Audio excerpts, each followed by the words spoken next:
Okay, yalla, here we are. We're going to get started. Parshat Beshalach. Whoever finds the page number first, let us all know. We're in the book of Exodus. This is a very, very, very hectic Parsha. What page? 367 in the blue books. 367 in the blue books. Okay, so if anybody, just to get us caught up to where we are, last week the Jewish people left Egypt. Okay, we had the plagues, the whole situation. Now, Parshat Beshalach, there's a lot of stuff happening in the Parsha. I'm not even going to ask anybody if they had a chance to look at the Parsha because it's only Monday. And I will say there is something neat and stressful about doing Parsha on Monday. So it's stressful because I have to be prepared by Monday. So that was stressful. But what's really neat is really the energy of the week. We get to live with it the whole week because we're starting the conversation at the beginning of the week, and so that's sort of, we're going to move along with that and see what's going on. Okay, so what's happening over here? Parshat Beshalach, which is chapter 13, verse 17, or page, I forgot we said already, Bailey.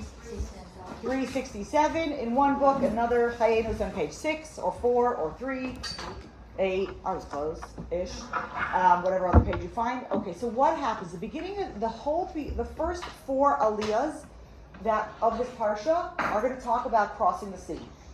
Okay, so the big story this week is not just leaving Egypt, but actually crossing the sea. The final, I guess, if we were to divide Exodus into pivotal moments, you'd have getting out of Egypt, then you have crossing the sea. Then at the end of this week's parsha, spoiler, we'll get there, but I'll spoil it now. We're going to have a war with Amalek, and then we're going to have Revelation at Sinai. This is everything that's happening now. So there's different stages in the development of us as a Jewish people. So last week we left Egypt, and this week we're going to start and we're going to cross the sea. And we're going to discuss that a little bit. But if you flip with me through the parsha a little bit, so it first talks about that Hashem not taking the Jewish people out on the tripping over my words, I'm sorry. The straightest route, okay? Oh yeah, so they can reach up and go back. Right? If Egypt is over here and they're leaving, he doesn't take them straight up here.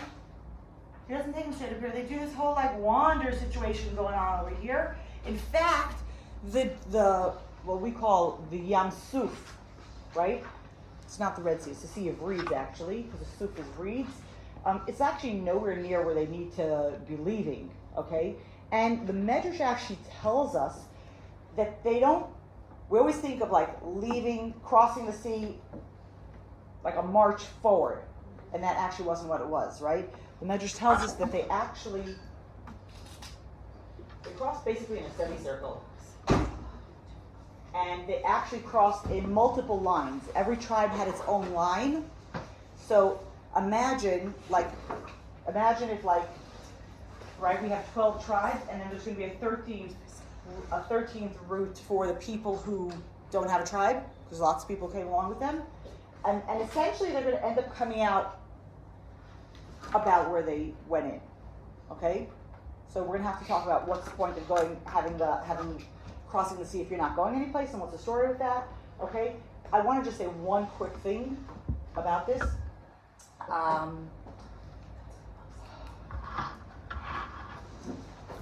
If you can picture the rainbow, right? So the inner things are smaller and those are bigger. And very often we look at life and we say to ourselves, how come that person has a shorter route to get to whatever destination we're going to, right? And I want to put out there that we have no idea what anybody's route looks like, right? We don't know. We could say that maybe the people on the outside had a longer distance, but it was an easier journey. When we talk about crossing the sea, we're going to go back to that, but I think it's something very important for us to understand that there is no one way to engage in a relationship with God. And it's not a question of me comparing my journey with your journey. The question is, are we all on a journey? Are we all headed in a direction that's going to get us to where we want to get to? So that's the just a bigger conversation going on over here. Okay, I just want to look into some of the psukim as we go along. If you take a look in verse 16, in verse 6, sorry, not 16, verse 18, sorry. So Hashem sort of takes the people around the mountain towards the Sea of Reeds. V'chamushim ala b'nei Yisrael, and the Jewish people leave armed because they're not going to be going through some kind of hospitable, habitable place. There's no 7-Eleven, there's no Target, there's no Costco. Like, where are we going to get our iced coffee and where are we going to get some bread for the kids for the morning, right? So, like, they need to go with provisions. Sounds like you. Huh? Sounds like Israel. Yes, exactly. Exactly. And how do we manage even, right? It's a big question, right? What? Well, what? Chapter 13. Oh, 18, sorry. Right? So they leave with provisions, and Rashi actually says, and therefore they not only do they leave with stuff, you shouldn't wonder why when they have a war with Amalek or a war with these people that they actually have arms, because chamushim also means armed. They leave armed. They knew that they were going someplace that wasn't super friendly and super hospitable, and so they were sort of prepped for everything. And Rashi throws in the last thing that he writes over here, and he also says davar acher, another thing, chamushim michumashin, echad michamisha yatzu. 1 in every 5 Jews left Egypt. Okay, 4/5 of the Jewish people die in the plague of darkness. I mentioned this before, and I still think it's I don't understand how they think the lights are going to go on and nobody's going to notice that 4/5 of the people are gone. What? We're slaves to them anyway, so maybe they I'm not saying they care, but Rashi talks about the idea that in darkness, he talks about also that the Egyptians shouldn't be haughty or they got it also, they also got hit. Now I understand that things were a little bit chaotic in Egypt, but this is not a little bit of the people. Right. If we're talking about 600,000 men between the ages of 20 and 60 leave, so when you crunch the numbers, there are men who are older and younger. There are women who are not part of that count.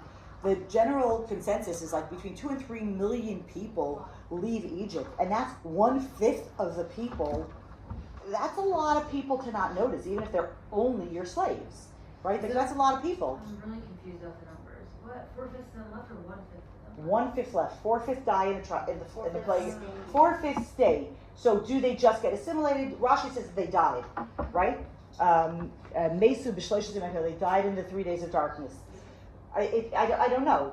Is it saying 1/5 of the men between age 1/5 of the Jewish population, of the entire population left, and we discussed this last week, so I don't want to get into it again so much this time.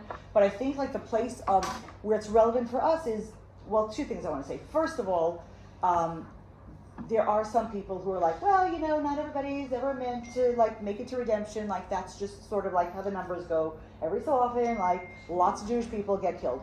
I'm not buying that. Okay, I'm not buying that. We need to turn off the heater soon because I'm about to fall asleep and I'm talking. And one of the things that the Rebbe speaks about often, the Lubavitch Rebbe spoke about often, was there's a pre-Sinai reality and there's a post-Sinai reality. And the pre-Sinai reality was that you could opt out of the Jewish story. You could say, I'm not interested, I want to stay in Egypt, I don't want to be part of this, and I don't want to leave, and therefore you don't go. And you don't go. But once we've had the experience at Sinai, and once we've had revelation, and we've had this union made between us and Hashem, so then that doesn't happen anymore. You don't have the opportunity to opt out. Now we are going to look around and say, well, it looks like a lot of people are choosing to opt out of the Jewish story, right? We're not clueless to what's happening. And I want to make a plug for us to actively opt into the story, because we're all part of it. We're all part of it.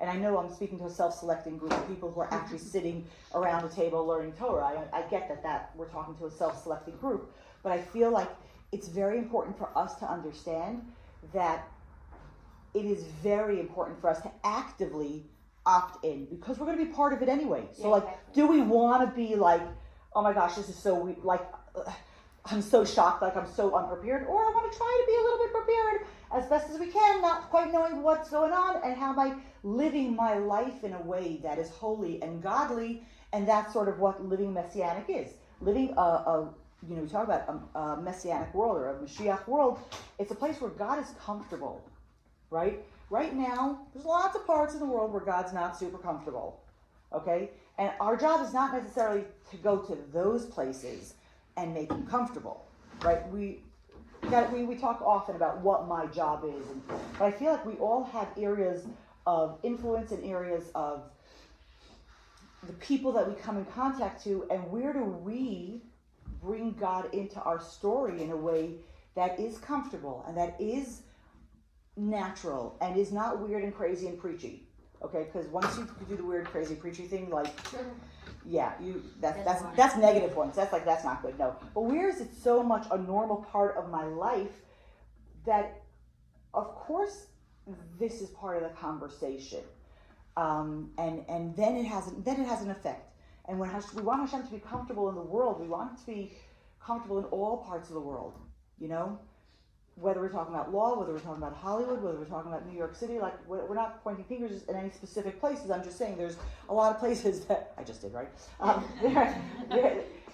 There's a lot of places that we have the ability to make God more comfortable there. And that, I think, is sort of what we're empowered to do.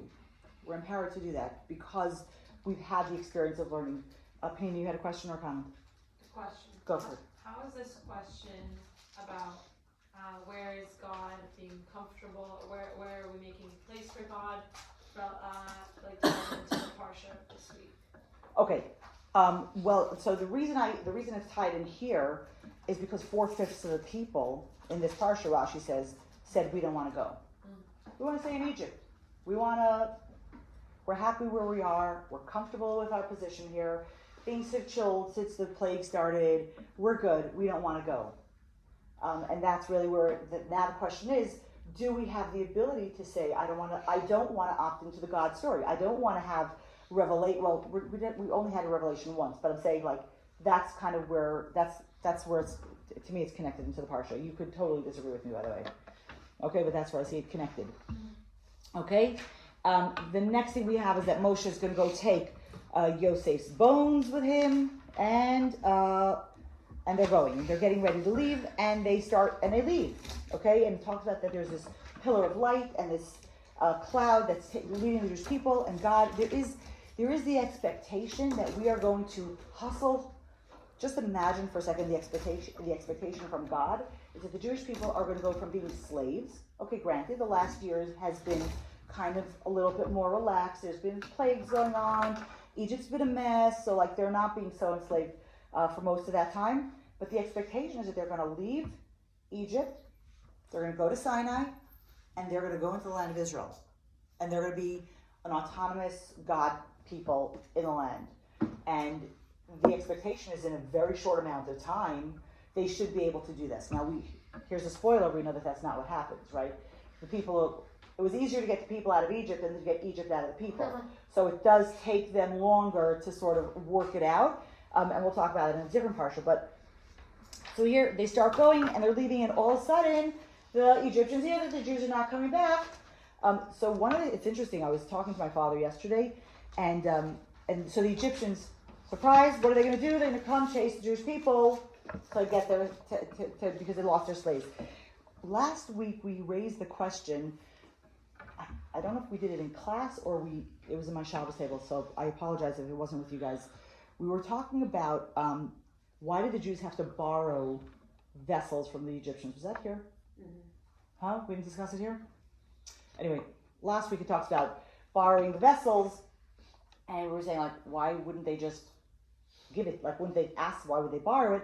And what's interesting is here, when the Egyptians come to chase the Jewish people, it says it has all this like, our slaves, we lost our slaves, but it also, Rashi brings in verse Hey, in chapter 14, verse 5, Rashi says that they chased them, they chased them for the objects for their money that they borrowed from them.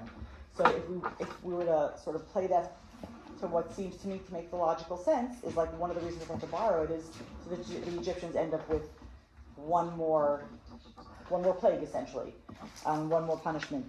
Okay, so they go and so the first 4 aliyahs are really talking about this. Now what happens is that the Jewish people also get very nervous, and I don't want to. Okay, the Jewish people get very nervous when they see the Egyptians are behind them. They see the sea in front of them. They see, mountains on either side of them, and the Rebbe has a whole conversation, and I'm not going to give it to you. I'm going to tell you where to look for it. In Dr. Laura Jonathan Sachs has a book called Torah Studies. It might be here, it might be in the other room. You can also find his article on Chabad.org. There's a whole conversation that goes on about there are different groups of people at the sea. There's different groups of people, and they have different attitudes about what they should do with this problem. We have the Egyptians behind us, we have the sea in front of us, and generally speaking, the people are going to break up into 4 different groups: the people who want to go back to Egypt, the people who want to commit suicide, the people who just want to pray, and the people who want to fight. And God essentially is like, no, none of those are the right answer. Huh? Exactly. Right? E is usually all of the above, and E is none of the above, and F is all of the above, right? And I don't like to give you information that you could easily read in English. So I'm not giving you the information. I'm telling you where to find it. Okay? Please don't be lazy. Go look for it. Okay? There's a whole conversation about, yes, there's a time and place for everything, but right now they're given one instruction. Keep moving forward. We know what our goal is. We know where we're supposed to go, and keep moving forward. Okay? So the Jewish people continue to go. It's interesting in the stories that we know from childhood that it's actually not in the Torah. We have no conversation of Nachshon going into the water and the water splitting. It doesn't show in the Torah. That's all going to be in commentary. And we have the Egyptians are going to follow them through. And and the Jewish people are going to go in through the water, and it's going to be dry land in the middle of the desert, in the middle of the water. And Rashi talked, and Pasuk talks about how the water was like a wall to the right and to the left of them. Medrash has fantastic stories about what happened as they were crossing the sea, and there were trees and birds, and the kids were picking, fruit, and fantastic stories. If you want, there's a Medrash says over there, and you can read all the stories that the Medrash says of what happened. But one of the things that I want to talk about for a second is, what is the point of going through the sea if you get no place? Right? At the end of the day, they didn't go any place.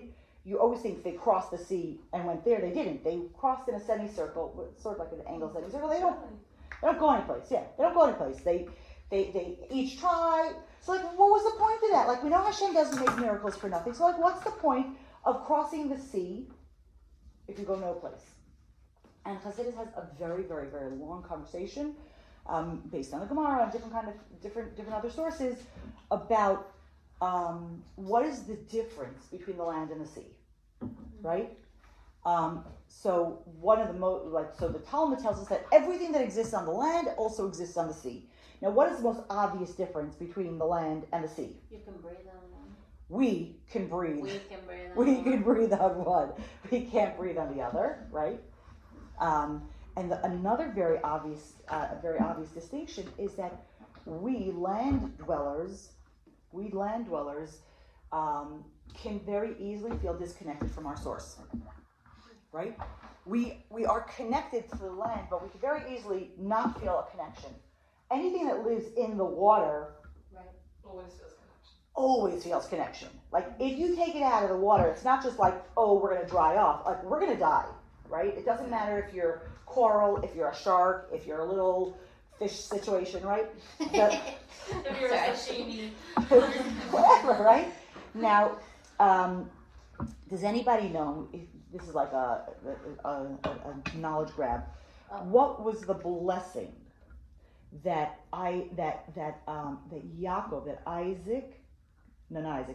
Jacob gives Manasseh and Ephraim. Yes, right. We know he's switching the heads, right? Right? Vayigdu l'roi b'kerev haaretz. One of the things he tells me, you should be like fish b'kerev haaretz. Inland. Now there's something that we need to, right? You never think about that, right? There's something that we need to take from these two experiences. We need to go into well, first of all, now it's kind of neat that we do have the ability as human beings we've had a way to create this little bubble that we can go into the water and see what's going on, right? Whether it's like Godelad on a glass bottom boat or scuba diving or whatever, like you could go in and see all the stuff that's beautiful over there. But we aren't actually breathing and living there. So what's the advantage of a fish or all those sea creatures is that they are intimately connected with their source. And what do we have the ability to be, we have movement, we have creativity, we have lots of things that, I mean, I'm not knocking living on land, you know what I mean? Like, it's not like, I'm not knocking that one. But the question that we want to ask is, can we somehow not be so oblivious to what our source is? Because that is our downside as land dwellers, right? We don't feel like we need the land, and I'm not going into a recycling rant or anything over here. I'm just saying, like, we don't feel like we're connected in any essential way to the resources and the places that actually do nourish us. And we're not just talking about the physical resources, we're talking about the spiritual resources. And one of the things that the fish have the advantage is like, and the fish place in us is, can we understand that we always need to be connected to our source for our survival? By fish being infinitely connected to the source, do you mean like Hashem or do you mean like the water? Well, first of all, you have it in the water. The water. It's very obviously in the water. But if we're going to extrapolate it, water is Torah and water is life. So we're gonna, it's definitely gonna go. It's definitely going down that route. And so when we talk about it, we don't need to live. Meaning, and that's why it's important for us. We don't need to live submerged in water. We do need to live submerged in godliness. We need to understand that we are not separate, and we need to somehow take some of that fishiness, and we need to bring it onto the land. We need to be able to live our lives and interact and do what it is that we do, and still understand that it's all because we're sourced in God. All of it is coming, blessings from Hashem, our life sources from Hashem, and I think that the more we can tap into that place, it makes our land dwelling less separate. And so what happens by Kriyas Yamsuf? What happens when the sea splits? Two things happen. First of all, how many people saw the Wizard of Oz? Yes. Right? We unmask the sheker. Yeah, we unmask the wizard, and we say the world is not. It's not autonomous. It's not autonomous. We go in. This is meaning now we have the ability to go in without having a Kriyas Yamsuf. We have the ability to say, wait a second, there's a whole life and thing going on here, and all of a sudden, for the Jewish people to go through, it's like, there is a way. We need to be sourced in something. There is a value to being sourced in what's going on, and all of a sudden, the world as its very intense, real reality is like, oh no, we peeked in, we saw, and we saw that it's not as real as it would like us to think it is. We were able to go through, we were able to see all those things that are hidden. You look at the ocean and there's nothing there and you don't know anything. Oh no, we were there, we saw the fish, we saw the things, we saw everything that was going on over there. And it really reminds us when we go back onto land that that's not the whole reality. The land feels very, very, very, very, very real. The rules of nature and the what I need to do and where I need to go, they feel very, very real.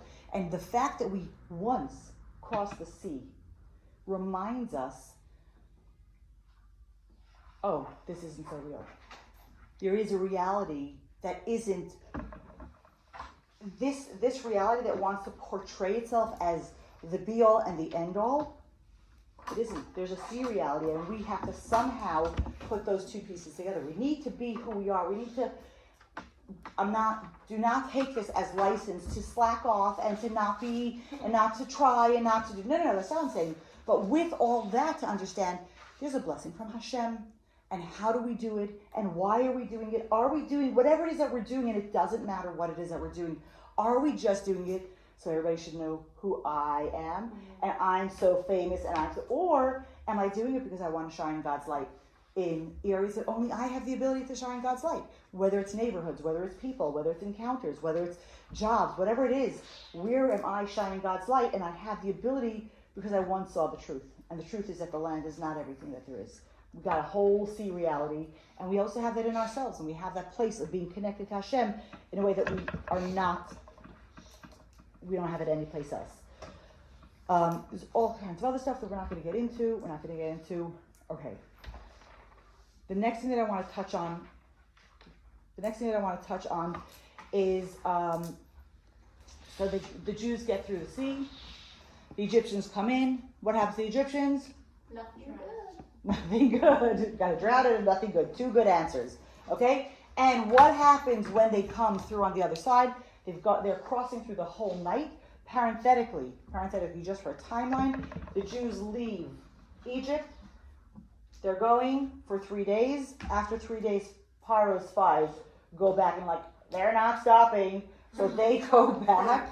They get the forces, and because they're much lighter travelers, they're going to meet up at the sea on day 7, okay? It's going to take them time to go back and catch up. The Jews are going to leave.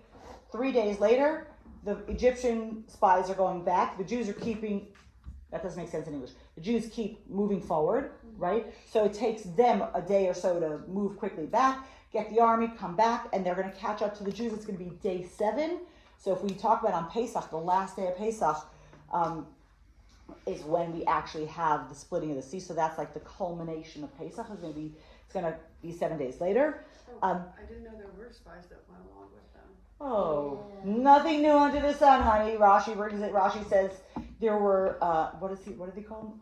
War something or other. Were Jews spying on Jews? Or No, Egyptians. They were Egyptians. They were escorted. Yeah. They were allowed to go for 3 days to have a party or whatever, and then they're supposed to go back. They were told they're going for 3 days to bring sacrifices. Even though it's very interesting, the last couple of plagues, there's no conversation of this being a 3-day situation. That dropped by the wayside kind of early. He talks about bringing sacrifice to Hashem, but the 3-day thing, and I always wonder, what if Pharaoh would have said yes right away? It would have been a whole different story, right? But yes, people went along with them, and they're like, oh, they're not turning back. So they meet up at day 7. Somebody here had a question or comment? Esther? Why do we have Pesach now? What do you mean? Why would Like the Pesach Parshat? be With the Parsha? Yeah. Okay, ask me that in a second, because it's a very good question. I'm going to forget to get back to it, but it's your job now to remind me. Okay, the Jewish people go through the sea, and go through the sea, and they come out, and they see this amazing miracle, and Rashi says how all the Egyptians, the dead Egyptians are sort of spit up to the side, so the people are maybe they escaped down, we escaped, maybe they also escaped, and Rashi says everybody was able to see the specific person who was their tormentor, dead. So there was real closure going on over there at the sea. And then we have a very famous poem. It starts on chapter... Any of the women died in the sea, or the Egyptian women, or there was not? We don't know that we don't know that there were Egyptian women who went with them. The soldiers went. It talks about that 600 riders and their horses, they came chasing the Jews. We don't hear that the Egyptian women came. Meaning, in a regular ancient battlefield, you always had women who sort of came, sort of like cheerleaders. Yeah, cheerleaders came along because it's such a frontal kind of battle, and the women were there both to cheer on their team and to distract the other people and to collect, stuff and things. But we don't hear that there were women who went with them to the sea. I don't know that there weren't, but we don't hear specifically that there were. So we have a very famous poem. It starts in chapter 15. Okay, Az Yashir Moshe of Bnei Yisrael. It's part of our daily davening. We have all of a sudden Moshe and the Jewish people sing a song to Hashem. It's a very, very long song. if you were to see an open Sefer Torah, it's written actually like poetry. It's written in columns, yeah? When they read the Torah portions Shabbos, do they sing it? So, that's a very good question. Once in Mayanot, we had somebody who did it, and they sang it so beautifully. It doesn't. It's not acceptable. Like, No. it's not It is. It's supposed to be. It's supposed to be a song. It doesn't always work. We once had. It's like, oh my gosh, that was so beautiful. Put up a good word. Exactly. So it's actually written as It's written as poetry, and it's a long song, and we're not going to go into it, but it is part of our daily davening. Long song, and the reason where I want to keep turning the pages, my so much on turning It was pages. a long walk, so they need a Exactly. But where I want us to look into is chapter 15, verse 20 and 21. Okay? Because after the men sing their song, after the men finish singing their praise of Hashem, it tells us, Vatikach Miriam Hanaviyah, Miriam the prophetess, Achot Aaron, the sister of Aaron, she takes et hatof biyada, she takes the tambourine in her hand. Vatetzena kol hanashim achred, all the women came after her. B'tupim u'b'mechalos, they came with drums and with circles. Vatan lehem Miriam, and Miriam says a very short prayer. Shir la'Hashem ki ga'oi ga'a, susrach le'ram avayam. That we should praise Hashem because He's so great. The horse and his rider, he sunk in the sea. Now, besides that we're women, why am I highlighting this? Because we know that there's something called a Haftorah, and the Haftorah is for the times that the Jewish people were not able to read from the Torah because of decrees of whoever was ruling at the time. The sages came up with readings from the prophets, so it wouldn't look like they were reading from the Torah. And the Haftorah is always it's the main point of the Parsha, but it's coming from the prophets, so like they would open up a book and there wouldn't be this like cries of treason or whatever, like they weren't being seditious or anything, they just were doing something. And if you look at the Haftorah for this week's Torah portion is the Shira of Devorah. It's the song that Devorah sang after after the victory of the Jewish people in battle, which means that there's something way more powerful about the song of the women over the song of the men. Now the men's is way longer. There's lots of words over there, and there's a whole conversation about what they did and how they did. And the Rebbe goes to a conversation. He says, why is the women's shira so much? Why is the Haftorah the song of why is the Haftorah the song of Devorah? There are other men who had shira. Like, why do we not have another one? What's special about the women's shira that is the highlight of the parsha? Okay, and the Rebbe highlights the fact that the women had instruments with them. They were ready. They were ready.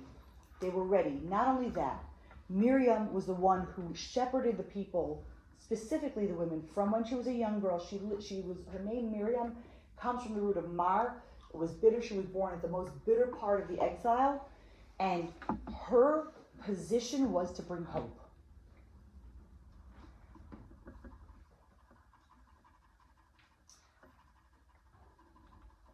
And when they were packing up, they were leaving Egypt, she said, we didn't suffer for nothing. Something big is happening.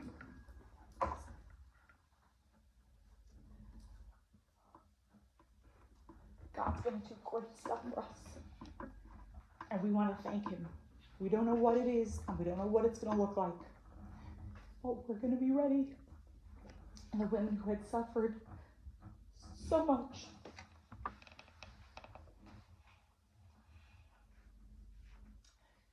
When they were packing their houses and 200 years of stuff that they had, she said, ladies, keep your instruments in your hand luggage. We don't want to have to go looking someplace to find it. We don't know where it is. We don't know what the miracle is going to look like. But we want to be ready for them. So I want to give us a bracha. We didn't finish the parsha, but I want to give us a bracha. I think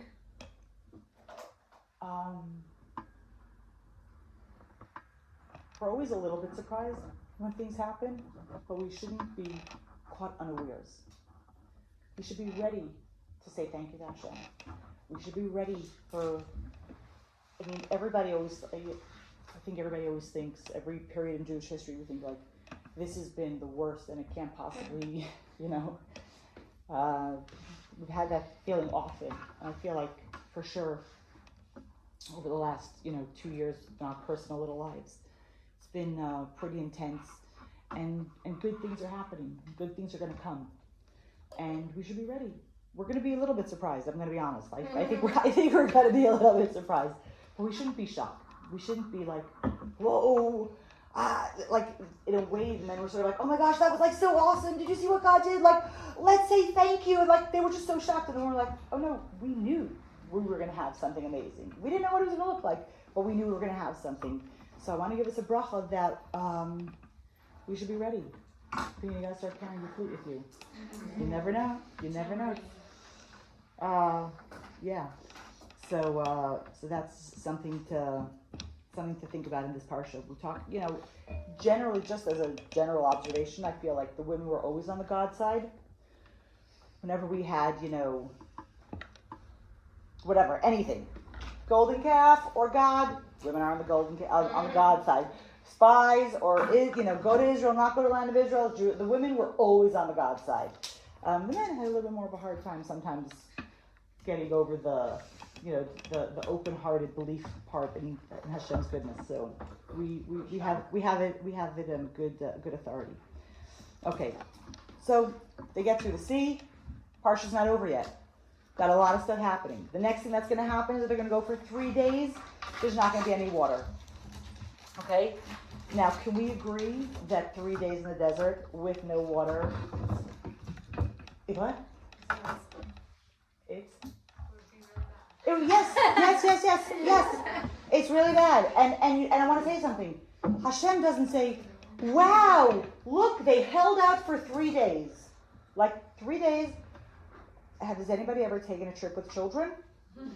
And we don't have snacks and we don't have this. This is 3 days with animals. We're ready to get here, right? Like, there's no snacks, there's no water, they have animals. 3 days with no water in the desert, that's a legitimate complaint. And yet, what Hashem was asking for them was to trust Him. And to trust Him to such an unfathomable degree. Like, on the one hand, Hashem was saying, like, do you think God forgot about that part of the program? Oh, yeah. I forgot the humans need water. Like, no, like, what did you think the plan was? Hashem's like, we're going to all go to the, we're all going to the, I'll let you back. Oh, I forgot they need water. Like, no, that wasn't exactly what happened, right? But the amount of trust that was demanded of the Jewish people was so crazy that they're not getting any credit. They're not getting any credit for having held out for 3 days with no water. But at the end of 3 days, when they come and they complain and they say, hello, we're gonna die, we need water, right? They're gonna end up Hashem's gonna give them water, and it's gonna somehow be counted against them. Now, we could argue, as some commentators do, that it wasn't what they said, it was how they said it, right? If they came and they're like, we don't have any water and we're gonna die, right? Had they come and said, is there a rest stop coming up soon? Is there a place we can refill our water bottles? Like, is there a way that they would have said it differently, that the result would have been different? Perhaps. And Chassidus seems to feel like Hashem was waiting for them to sit into that trust enough to say that Hashem did not forget us. And we all know in our lives we have things that are maybe not 3 days in a desert with no water, but they're uncomfortable, and there are things that are going on that are, they're not so fun. And where can we sit into that place of saying, Hashem, you got this. Like, I trust that you have me. I trust that you didn't forget about me. And then where do we sort of marry that with, okay, what's my part in this? And what am I supposed to be doing about this? And like all those kind of complicated questions, like how much are we supposed to rely on? How much are we supposed to do? Ongoing conversations all the time. But they end up having Yeah, so they have they're going to have water issues a few times. The first time they're going to come to, the first time is they go to this place called Mara, and Mara, again, like Miriam's name, comes from the root word of bitter, and it says that they could not, lo yachlu lishtot mayim, this is verse 23, ki marim heim, because they were bitter, and that's why the place was called Mara, and Moshe there sweetens the water and they're able to drink it, and Rabbi Twersky says like that there's a lot of pronouns, and it's not so clear who or what. He says they couldn't drink the water because they were bitter. And Rabbi Twersky says the people were bitter, and that's why the water tasted bitter to them, right? So the simple translation is that the water was undrinkable, and Moshe put something into the water, and then it becomes drinkable. But Rabbi Twersky talks about the idea that the people themselves were in such a bad place that nothing would have been good. And so the thing that has to switch, they have to make the switch for themselves, and I just think it's like a neat thing that how Torah is open to multiple interpretations. Does that have to do with like attitude? Yes, Okay. yes, very much so. Thank you. That and you know we talk, I think we've said in this class like about there was somebody who went to the Baal Shem Tov and he wanted to know how we could bless Hashem for the good as well as the bad, and Baal Shem Tov was like, I don't know, go ask Zusha. Go to Reb Zusha and ask him. And so the guy goes to Zusha's house and Reb Zusha's house, and he lives in like this ramshackle, terrible situation, sort of holding together with like a, chewing gum and a prayer. Exactly. And he has a board that is the table at night, during the day, and a bed at night. And the guy's there for a couple of days, and then he's like, and then Zusha's like, it's lovely having you here, but what'd you come for? And he's like, oh, the Baal Shem Tov sent me, but I already got my answer. He's like, oh, what Baal Shem Tov? Baal Shem Tov, you saw the Baal Shem Tov. What did Baal Shem Tov ask you? And he said, Baal Shem Tov said to ask you how you could thank Hashem for the good as well as the bad. And Reb Zusha looks at him and says, why did he ask me? Nothing bad ever happened to me in my life. That's So sweet. So that's an attitude. We're not expected to be Zusha, but we are expected to maybe look at our lives and our situations and say maybe it isn't the worst thing that's going on out there. The next thing that happened, then we have they come to someplace else. They go to this place called Elim, and there's 70 date things and 12 things of water, and then they come. They have again water issues. That's when Moshe. Before the water issues, the next thing they have is food issues. By the way, in case you're wondering why you go for a walk to the shuk and you have food in your pocket, we get it honestly. Mm-hmm. The Jewish people left on a 3-day trip, officially. They ran out of food after a month. They had enough food with them for a month, 2 meals a day for a month. Okay? So in case you're wondering why you always overpack, that is why. We get it honestly. And so the people complain that they run out of food, and that is when they are given the blessing of the man. Okay, and then you have all the laws about the manna, about taking every day you get your own thing, and you get your portion for the day, and for Friday you take a double amount, and if you can't hold on to it, and da da da da da. And then Moshe gives these laws over to the Jewish people. The Talmud tells us that the Torah could only be given to the people who ate the man. That the Torah could not be given except to those people who ate the man. Now, does that mean that we can't access Torah now? No, that's not what it means. The question is, what does it mean, the people who ate the man?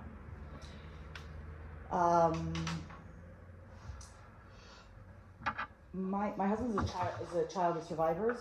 You can never say there's no food in the house. You do not say that to survivors, or I guess to immigrant parents, right? You don't say there's no food in the house.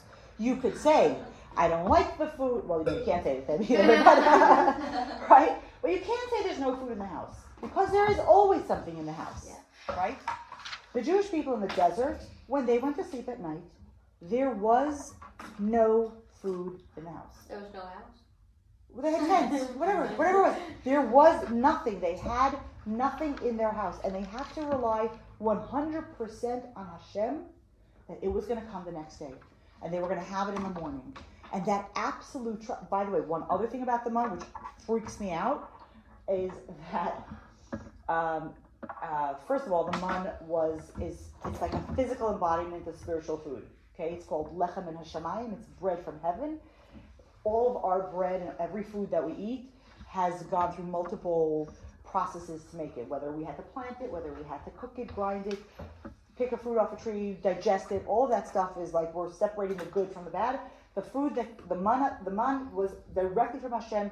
It was 100% absorbed into their body. The people who only ate manna, fun fact, did not need to use the bathroom. It was all the nutrients that they needed, and it. By the way, can you imagine what the desert would have looked like? Otherwise, that would have been a disaster, right? But the other thing, and this is what freaks me out about the man, was that it was an exact measure of what your relationship with Hashem looked like. Ooh. That means if things were like lined up beautifully in the morning, your man would be at your doorstep. If it was a little further away, if it was out in the fields, like you knew Now, I don't know how they knew which was their man versus somebody else's. I don't know, but I'm just telling you this is what the Medrash tells us. Like they knew exactly where they were every single day, and that is helpful, stressful. Oh my gosh, to me that sounds extremely stressful. How am I doing my relationship with Hashem? Like to the nth degree. Did I have to take one step? Did I have to go for a mile to look for it? Was it hard to find? Like that is way too much clarity. Moshe Rabbeinu just go and be like, Moshe, what can I do? I know, but the stress of it, right? Like there are some days you go to sleep at night and you're like, I had a good day.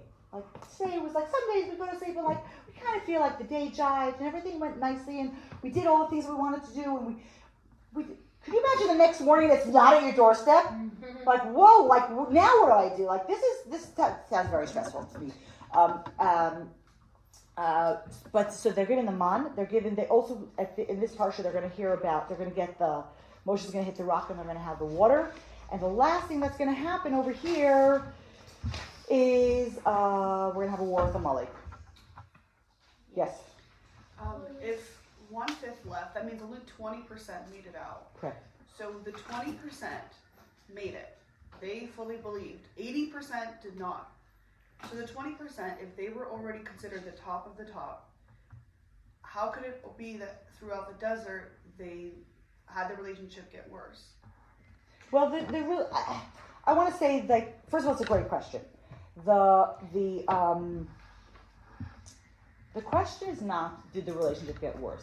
The question is, how much of my humanness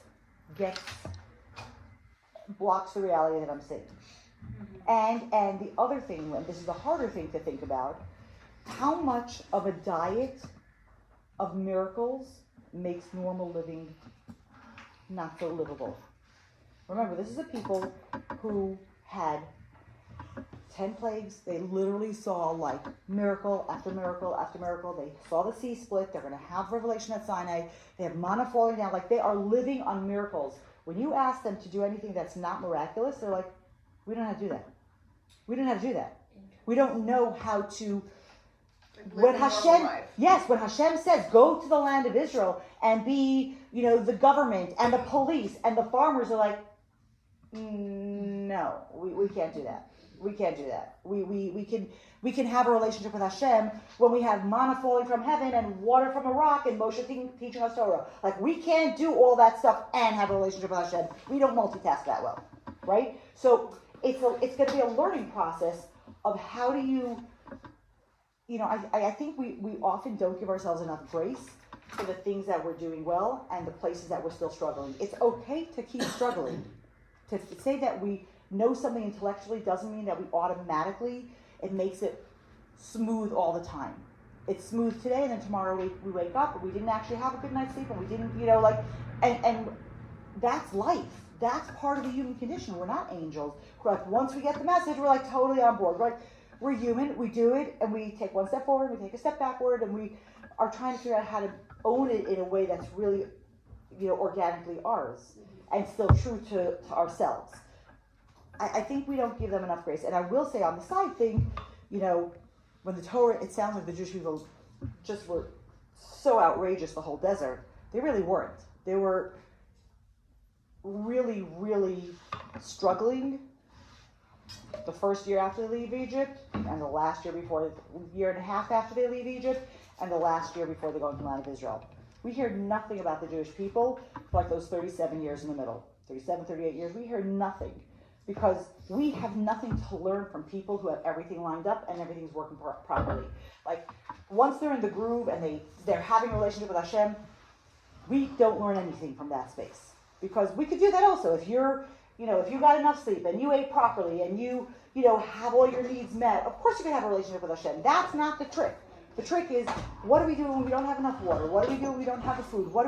How do we then have the relationship with Hashem? And that's where we learn from. So all the back and forth between the Jewish people and God happens in a short amount of time, so it seems very intense. But for most of the time, they were just doing their thing. They were learning Torah and whatever. They were doing their thing.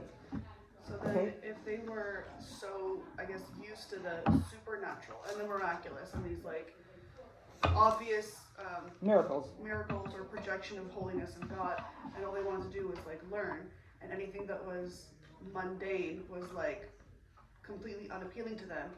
If doing something mundane or that dynamic of regular human life, whatever, if that affected their relationship to God so much so that he would give them more distance to reach the manna, isn't there something also to learn for today? Like, if people should be learning so much, or people should be investing more time to regular living?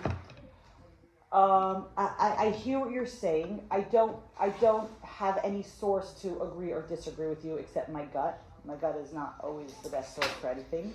I like to keep things sourced in sources that I could like look at and show you a page. I think like our relationship with Hashem is an ever growing, ever morphing, and constantly changing situation that we do need to pay attention to and say, what do I need to be doing now? That is for sure a true statement. Blah, blah, blah, blah. Okay, we didn't talk about Amalek. You had a question I was supposed to answer. Oh, why do we have the whole story of Pesach now? Okay, two things. Two quick answers because you already poked your head in. Now I know what all the teachers feel like. Okay, two things. First of all, here's my answer. This is not a real answer. This is my answer. Is like sometimes when we're actually dealing with Pesach, like getting the house ready for Pesach, it's so stressful. We haven't had a chance to think about meaning at all.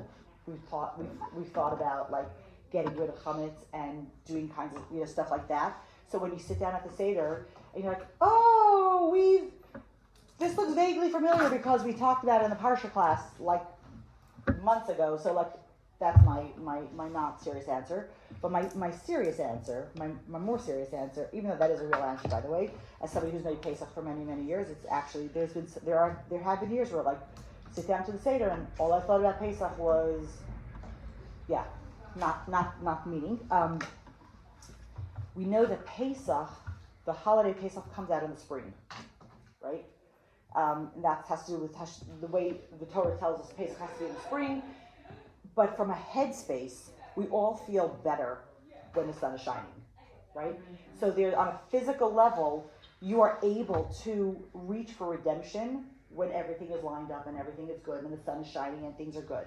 What happens if you want to reach for redemption, but it's yucky weather and you're emotionally feeling like, I can't. So the Parsha comes and gives us another boost that says you can reach for redemption even when there's massive snowstorms reaching across the United States of America and people are snowed in. Like, it doesn't only, you don't only reach for redemption when the conditions are optimal. It's easier, but it's possible even when it's not.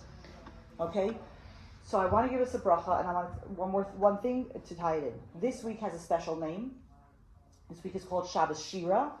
It's a Shabbos of song. And because we have all the Shira we have all the songs that are listed in the Parsha and the Haftorah. But I want to give us a bracha that that as we step and cross our own sea personally, and as we deal with our own Amalek, which we didn't discuss at all, but it's an ongoing conversation, that we understand that it's always going to be easier and better if we do it from a place of shira. Can we be singing? Can our relationship with Hashem be a place based in song and not one of obligation? Yes, obligation, but song.